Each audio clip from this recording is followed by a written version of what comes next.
آپ کے جو مولانا صاحب کے ساتھ معاملات ہیں وہ کس حد تک آپ ان کے ساتھ جائیں گے؟ صرف حکومت کو گرانا آپ کا واحد مقصد ہوگا یا آگے چل کے کوئی لانگ ٹرم بھی آپ مولانا کے ساتھ کوئی پلان کر رہے ہیں کہ آگے کوئی حکومت ملتی ہے تو وہ اکٹھے مل کے چلیں گے؟ دیکھیں ہمارا مقصد یہ ہے کہ جمہور کو عزت دیں. یہ تو بات کرنے والے خود ماشاءاللہ وہ یو ٹرن مار گئے جو کہتے تھے ووٹ کو عزت دیں. اگر ووٹ کو عزت دو والا جو ہے وہ اس پر قائم رہتے تو محترم نواز شریف صاحب سب سے پہلے کہتے کہ میں ہارا ہوا ہوں اور ڈاکٹر یاسمین کو وہ مبارکباد پیش کرتے, جس طرح خواجہ سعد رفیق صاحب نے مبارکباد مجھے دی جیتنے پر, اور اسی طرح خواجہ آصف صاحب بھی جو ہے وہ ڈاکٹر اپنا ریحانہ ڈار کو مبارکباد دیتے. سر وہ آپ کو مبارکبادیں دینے کے چکر میں لگ جاتے ہیں تو پھر تو حکومت ان کی بنی نہ پاتی. اگر وہ مبارکبادیں دینے کے چکر میں پڑ جاتے تو آپ کی پھر تو ان کی حکومت ہی نہ بن سکتی, پھر تو حکومت آپ کی ہوتی. تو یہ مبارکبادوں والی بات تو میری سمجھ سے بالکل بالاتر ہے. ہاں تو بننی بھی نہیں تھی بننی چاہیے بھی نہیں. دیکھیں ابھی بھی کوئی حکومت کا دیکھیں جب آپ کی morality shorn of morality is barbarity.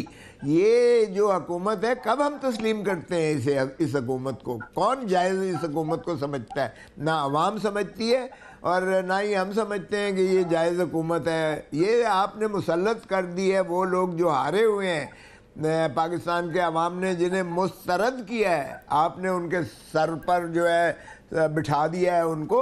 تو یہ جمہوریت کی بھی نفی ہے, یہ آئین کی بھی نفی ہے, یہ ریاست کی بھی نفی ہے. یہ تو آرٹیکل 6 میں سیدھا آتا ہے کہ آپ نے سبورشن کی ہے آئین کی, انحراف کی. تو کے آنے سے آپ کانفیڈنٹ ہیں کہ آپ اپنا جو ہدف ہے, جو آپ کا ٹارگٹ ہے اس حکومت کی چھٹی, وہ حاصل کر پائیں گے؟ دیکھیں مجھے کوئی ایسا شائبہ شک نہیں ہے کہ اگر ہم باقی جماعتیں جو ہیں ان تین کو چھوڑ کر ہم اکٹھے ہو جائیں اور ایک دفعہ ہم اگر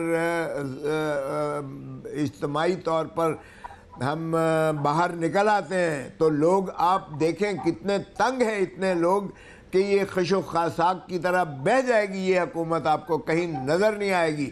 اور یہ بجٹ ذرا دیکھ تو لیں, بجٹ جو سونامی لا رہا ہے اس وقت, بجٹ کا جو آمد ہے, جو عوام پر یہ مزید مہنگائی ٹھونسنے جا رہے ہیں. کوثر صاحب فی الحال تو مہنگائی کی شرح میں تاریخی کمی ہو رہی ہے جو اعداد و شمار ہیں. یار کیوں مذاق کرتے ہو؟ یہ آپ کے سامنے جو کھبے سجے جو بیٹھے ہوئے ہیں, ذرا ان کو کہو کہ دل پر ہاتھ رکھ کر کہیں کہ کوئی جو ہے چیز کی قیمت نیچے آئی ہے, سبزی کی قیمت نیچے آئی ہے, دالوں کی قیمت نیچے آئی ہے, گھی کی قیمت نیچے آئی ہے, اناج کی قیمت نیچے آئی ہے. کوثر صاحب کی شرح 34% سے کم ہو کر 11.74% پر آ گئی ہے. ابھی آپ کہہ رہے ہیں کوئی کمی نہیں ہے. کیا بات ہے, یہ ہوا میں, یہ ماشاءاللہ ہمارے جو ڈپٹی پرائم منسٹر صاحب ہیں یہ ماہر ہیں فگریٹو جگلری کے, یہ الفاظوں کے ہیر پھیر کے بہت ماہر ہیں. یہ اس سے قوم کا پیٹ نہیں بھرے گا اور نہ ہی اس کے میں تشفی اور تسلی ہوگی. ان کے کہنے سے کہ 24 سے 11 پر آ گیا ہے تو یہ مذاق کرنے والی بات ہے. یہ آپ دیکھیں کہ کس طرح سے اس کا جو ہے کاؤنٹر پروڈکٹیو ہوتی ہے یہ بات, کس طرح سے آپ کے جو ہے ان کو یہ آنے تو دیں نا, ذرا بجٹ کو آ لینے دیں. 12 تاریخ کو دے رہے ہیں نا, ہمارا قومی اسمبلی کا سیشن بلایا ہے انہوں نے, تو دیکھتے ہیں آنے دیں, پھر آپ کو پتہ چل جائے گا کہ کتنی. بجٹ آپ پیش ہونے دیں گے؟ چونکہ خان صاحب نے تو جیل سے انسٹرکشن جو بھیجی تھی کہ ہمارے لوگ تیار بیٹھے اسمبلی کے اندر بجٹ پیش ہی نہیں ہونے دیا جائے گا. کیا تیاری آپ کی بجٹ کے اجلاس کے حوالے سے؟ بجٹ اجلاس تو دیکھیں ٹھیک ہے, وہ شور شرابہ ہمیشہ ہوتا ہے, لیکن یہ کر کے تو بلڈوز کر دیتے ہیں. ان کو کس چیز کا کوئی لحاظ شرم حیا تو ہے ہی نہیں. یہ جمہوریت کے نام پر یہ فسطائیت ہے, یہ ڈکٹیٹرشپ ہے, یہ بدقسمت.